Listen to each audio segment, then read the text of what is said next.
I mean, there's something about supporting your local team, right? I mean, the quality of football in MLS definitely has improved over all the years. We're in a dry patch right now, I'd say. We're in a bit of a disgruntled patch in terms of support, in terms of what we're seeing on the pitch. But in general, MLS qualities, come quite high. And we just sold a player to Bayern Munich for $20 million, right? So we get to see guys like Alphonso Davies playing for us. We get to see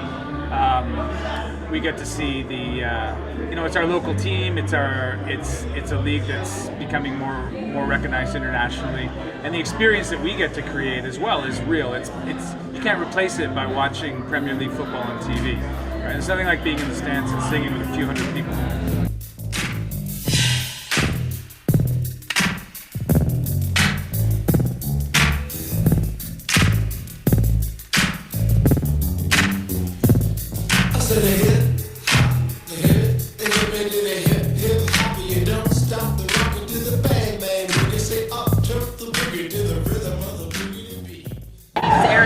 And I'm the president of the Vancouver Southsiders. This is my first year as president. I was elected in December of 2017. From the beginning of the MLS era, there was a lot of issues with promises that the front office made, and during our town hall they actually said that they didn't really truly understand supporter culture when we came into the MLS.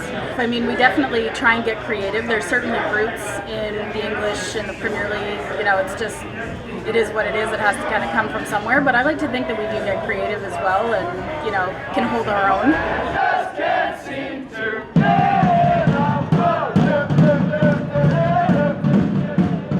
It's interesting as a Manchester United supporter. I hear a lot of the same chants when I'm watching Premier League on Sunday mornings, and, it just, now I know kind of where it came from. It always felt like it was ours, but there's definitely some overlap for sure.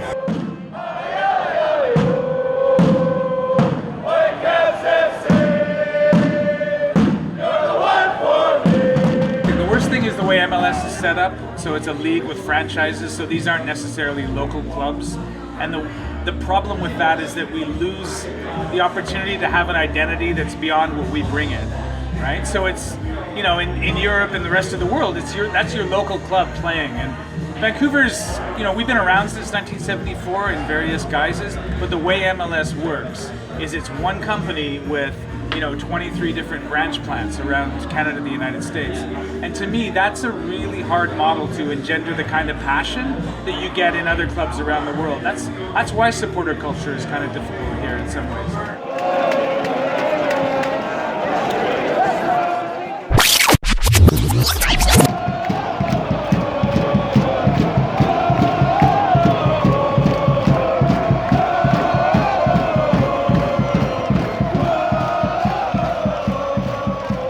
I think, the fact is that every country in the world supports differently. Like you find, just because it's not the way they do it in England, I don't know how they do it in Ireland, right? But just because it's not the way they do it in England doesn't mean it isn't a legitimate form of support. So for sure we have song sheets and repertoires, but so does everybody else. Like there's lots of other clubs that do that too. You look at a club like Crystal Palace in the Premier League right now, Crystal Palace's support really looks a lot like what happens in MLS. It's almost like, it's very weird for England. It's a strange culture. Here in Vancouver, we've got a mix of cultures. So we've got people that support in a more European way, people that will support in a more South American way, people that support in a kind of uniquely North American way. And that reflects the nature of our league, which contains players from those countries, fans from those countries that follow our players.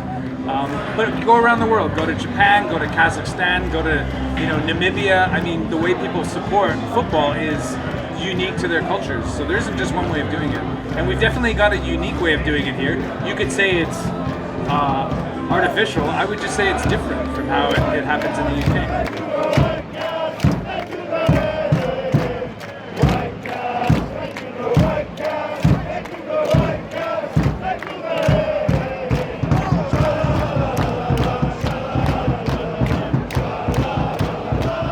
There's no club in Europe that I'm tied to. It's always been Whitecaps first. So, I've grown up as a soccer fan. Not necessarily, I might get flack. People call it football, right, in the rest of the world, but in my house, it was always soccer because my dad you know, that's what he grew up with. So, yeah, it's always just been a big passion. Like I said, I grew up with this team, and I've always been passionate about them. And so in 2007, I actually applied for a position of webmaster at the club, and got the job. And worked for the club for 4 years. During that time, we won a championship. So every staff member got a ring. So I always wear this. It's nice and beat up because I wear it almost every day. The community is definitely the best thing. You know, people like the scarves, people like the idea of our ragtag little crew, and so they're definitely, it's not just in the lower mainland for sure. Best thing about supporting the Whitecaps is I think the camaraderie. I mean, I think we keep coming back for the good times we have in the stands. We get to see high quality football here. There's no question that the quality is high. You know, if you compare it to the English leagues, it's at least championship, low championship level. And so, you know, I mean, you get to see good football. It's your local team. It's spending 90 minutes singing and cheering for players that we respect. It's watching Canadians develop, watching, in some cases, our local boys do well and go on to other things. So, you know, we take the good with the bad.